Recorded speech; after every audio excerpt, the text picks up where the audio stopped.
They're never going to stop. Congressman Green said yesterday, if the Senate doesn't convict, it will not end. This is not about Ukraine.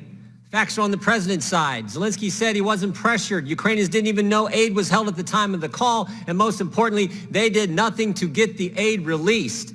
This is about one basic fact. The Democrats have never accepted the will of the American people. 3 weeks ago, Nancy Pelosi called the President of the United States an imposter. And the attacks on the president started before the election. July 31st, 2016, the FBI opened the Trump-Russia investigation and spied on 4 American citizens associated with President Trump's campaign. They took the dossier to the FISA court, and they lied to the court 17 times. Didn't tell the court the guy who wrote the dossier was desperate to stop Trump. Didn't tell the court the guy who wrote the dossier was working for the Clinton campaign. Didn't tell the court the guy who wrote the dossier had been fired by the FBI for leaking information to the press. And the FBI continued the investigation after the election. On January 3rd, 2017, Senator Schumer said this: if you mess with the intelligence community, they have 6 ways from Sunday at getting back at you. It took all of 3 days for that statement to come true. January 6th, at Trump Tower, Jim Comey briefs President-elect Trump on the dossier. The dossier that the FBI already knew was false. They do it so that they can leak it to the press, and the press will write about the fact they briefed him. The president was told he wasn't under investigation when, in fact, they were investigating him and trying to trap him at that meeting. And, of course, they continued their investigation after the inauguration. When we deposed Jim Comey in this committee last Congress, he said after 10 months of the FBI's investigation, they didn't have a thing. Comey gets fired on May 9, 2017. 8 days later, Bob Mueller gets hired, and we get 2 years of the Mueller investigation. 19 lawyers, 40 agents, 500 warrants, 2,800 subpoenas, but 0 collusion. But Democrats don't care about the facts, and they're never going to stop. The whistleblower's lawyer said 10 days after the president was sworn in, coup has started, impeachment to follow. 16 Democrats on this committee voted to move forward with impeachment before Bob Mueller ever sat in front of this committee and testified, before President Trump and President Zelensky ever had their call.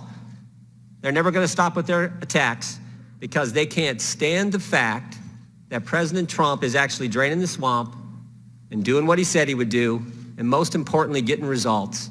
Taxes cut, regulations reduced, economy growing at an unbelievable pace, lowest unemployment in 50 years, Gorsuch and Kavanaugh on the court, out of the Iran deal, embassy in Jerusalem, hostages home from North Korea, and oh, by the way, a new NAFTA agreement coming any day now. They can't stand it, and they're never going to stop. And it's not just because they don't like the president. It's not just because they don't like the president. They don't like us. They don't like the 63 million people who voted for this president. All of us in flyover country, all of us common folk in Ohio, Wisconsin, Tennessee, and Texas, they don't like us. How about what Mrs. Carlin said last week, sitting right there? The Democrat professor who came in here and told us what she believes. Liberals tend to cluster. Conservatives spread out because they don't even want to be around themselves.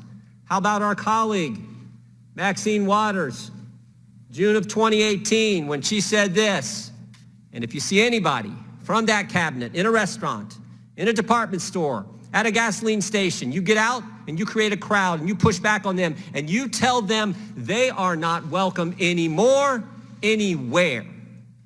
That is scary. How about Peter Strzok, the guy who ran the Clinton investigation, the guy who ran the Trump-Russia investigation, the deputy head of counterintelligence who was fired when he said this, went to a Southern Virginia Walmart: I can smell the Trump support. They don't like us. That's what this is about. They don't like the president. They don't like the president's supporters. And they dislike us so much they're willing to weaponize the government. A few years ago it was the IRS. More recently it was the FBI. And now it's the impeachment power of Congress, going after 63 million people and the guy we put in the White House. Think about what Chairman Schiff did last week. He released the phone records of the president's personal lawyer. He released the phone records of a member of the press, and he released the phone records of a Republican member of Congress. This is scary stuff.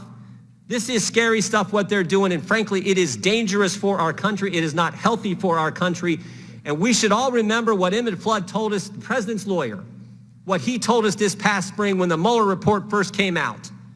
It would be well to remember that what can be done to a president can be done to any of us.